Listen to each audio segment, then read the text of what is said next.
ഇതാ കിച്ചണിലേക്ക് സ്വാഗതം. ഇന്ന് ഞാൻ കൊഴുത്ത ചാറോട് കൂടിയ ഒരു തനി നാടൻ നെയ്ച്ചാള കറിയാണ് ഉണ്ടാക്കാൻ പോകുന്നത്. അതിന് 3 നെയ്ച്ചാള കണ്ടിച്ച് കഴുകി വച്ചിരിക്കുന്നു. ഉലുവ ഒരു നുള്ള്, ചെറിയ ചുവന്നുള്ളി ചെറുതായിട്ട് അരിഞ്ഞത്, 2 പച്ചമുളക്, ഒരു കഷ്ണം സവാള മൂപ്പിക്കാൻ വേണ്ടി എടുക്കണം. പൊടികളെല്ലാം അതാത് സമയത്ത് ഇടുന്നത് കാണിക്കാം. ചൂടുവെള്ളം ഇത്രയുമാണ് ആവശ്യം. വെളിച്ചെണ്ണ 3 ടേബിൾ സ്പൂൺ. ഇനി എങ്ങനെയാണ് കൊഴുത്ത ചാറോടുള്ളിലെ ചാളക്കറി ഉണ്ടാക്കുന്നതെന്ന് നമുക്ക് നോക്കാം. ഗ്യാസ് ഓൺ ചെയ്ത് ഒരു മൺചട്ടി അടുപ്പത്ത് വെച്ചിട്ടുണ്ട്. അതിൽ 3 ടേബിൾ സ്പൂൺ വെളിച്ചെണ്ണ ഒഴിച്ചു കൊടുക്കാം. വെളിച്ചെണ്ണ തന്നെ ഒഴിക്കണം. തനി നാടൻ കറിയാവുമ്പോൾ വേറെ എണ്ണ ആവുമ്പോൾ ടേസ്റ്റ് കാണില്ല. എണ്ണ ചൂടാകുമ്പോൾ ഉലുവ ഇട്ട് കൊടുക്കാം.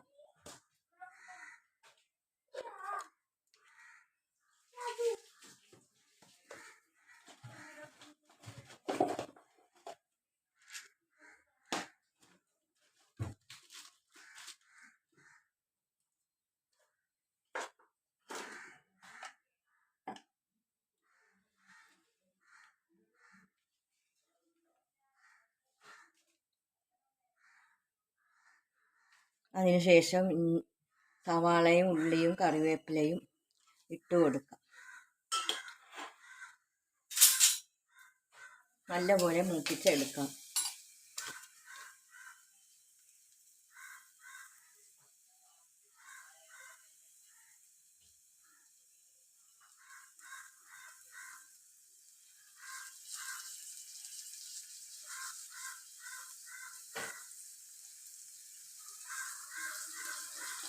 ചുവന്നുള്ളി മാത്രം ചേർത്താൽ കറിക്ക് ഒന്നും കൂടി നല്ല ടേസ്റ്റ് വരും.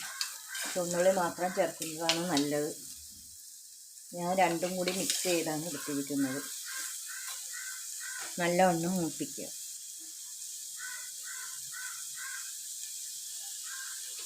അതിനുശേഷം ഇഞ്ചി വെളുത്തുള്ളി ചതച്ചത് ഇട്ട് കൊടുക്കും.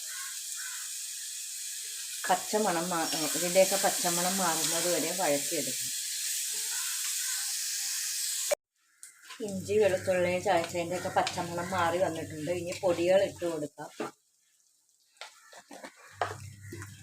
ആദ്യം 3 ടേബിൾ സ്പൂൺ പിരിയൻ മുളക് പൊടി ഇട്ട് കൊടുക്കാം. പിരിയൻ മുളകും കാശ്മീരി ചില്ലിയും കൂടി ചേർന്നതാണ്, അതുകൊണ്ടാണ് ഇത്ര ഇട്ട് കൊടുത്തത്. എരിവ് കൂടുതലുള്ളവർ മുളക് പൊടി കുറച്ചിടും. 1 ടേബിൾ സ്പൂൺ മല്ലിപ്പൊടി, 1/4 ടേബിൾ സ്പൂൺ മഞ്ഞൾപ്പൊടി,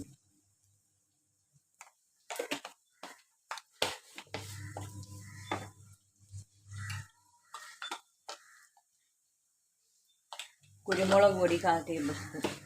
ഇത്രയും ഇട്ട് നല്ലവണ്ണം പച്ചമണം മാറുന്നത് വരെ മൂപ്പിക്കുക.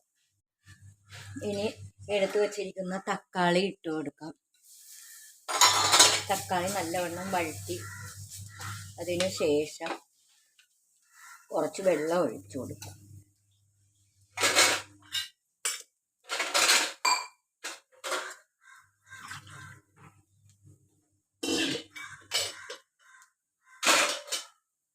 ഞാൻ 1 കപ്പ് വെള്ളമാണ് ഒഴിക്കുന്നത്.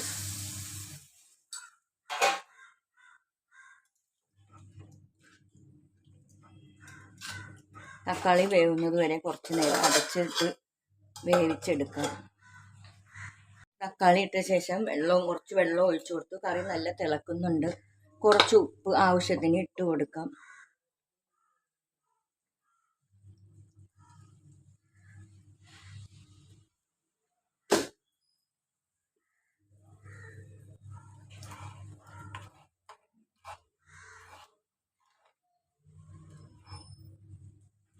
തക്കാളി വേവാൻ വേണ്ടി കുറച്ച് നേരം തുറന്നു വെച്ച് തിളപ്പിക്കണം.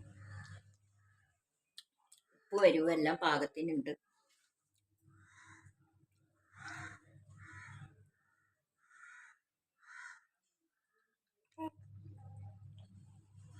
തീ കുറച്ച് നല്ലവണ്ണം തിളപ്പിക്കുക.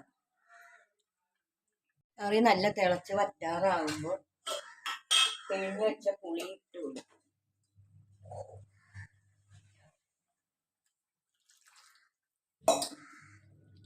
പുളി ഇട്ടതിന് ശേഷം നല്ലവണ്ണം മീഡിയം ഫ്ലെയിമിലിട്ട് തിളപ്പിച്ചെടുക്കും.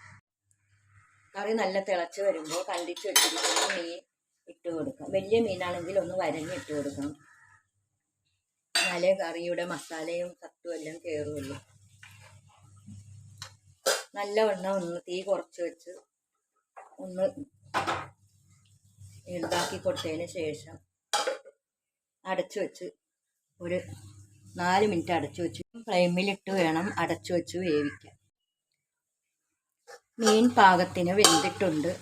കുറച്ച് വെളിച്ചെണ്ണ കൂടി ഒഴിച്ചു കൊടുത്തതിന് ശേഷം അടുപ്പ് ഓഫ് ചെയ്യാം.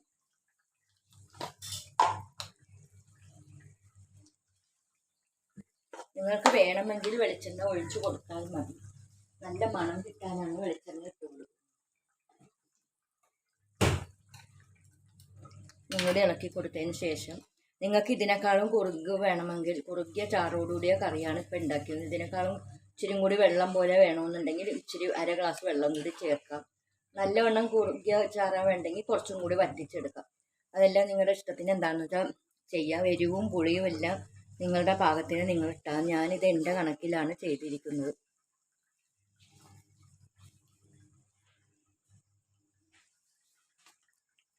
നല്ലവണ്ണം ഒന്ന് ചുറ്റിച്ചതിന് ശേഷം അടുപ്പ് ഓഫാക്കാം. കുറുകിയ ചാറോട് കൂടിയ നെയ്ച്ചാളക്കറി ഇവിടെ റെഡി ആയിട്ടുണ്ട്. ഇത് ചെയ്തു നോക്കി ഇഷ്ടപ്പെടുകയാണെങ്കിൽ ലൈക്ക് ചെയ്യുക, ഷെയർ ചെയ്യുക, കമൻറ്റ് ചെയ്യുക. സബ്സ്ക്രൈബ് ചെയ്യാതെ ആരെങ്കിലും കാണുന്നെങ്കിൽ സബ്സ്ക്രൈബ് ചെയ്യാൻ മറക്കരുത്. ഇത് ബാച്ചിലേഴ്സിനും പ്രവാസികൾക്കൊക്കെ വളരെ എളുപ്പത്തിൽ ഉണ്ടാക്കാൻ പറ്റുന്ന ഒരു ചാളക്കറിയാണ്. കൊല്ലത്ത് ഇതിനെ നെയ്ച്ചാള എന്നാണ് പറയുന്നത്. നിങ്ങളുടെ നാട്ടിൽ എന്താ പറയുന്നതെന്ന് കമൻറ്റിലൂടെ അറിയിക്കണം. ഇത് ചപ്പാത്തിയുടെ കൂടെയും ചോറിൻ്റെ കൂടെയും എല്ലാം കഴിക്കാൻ പറ്റിയ ഒരു കറിയാണ്. നല്ല രുചിയുള്ള ചാളക്കറിയാണിത്. ഇനി ഒരു നല്ല റെസിപ്പിയായിട്ട് വരുന്നത് വരെ ബൈ.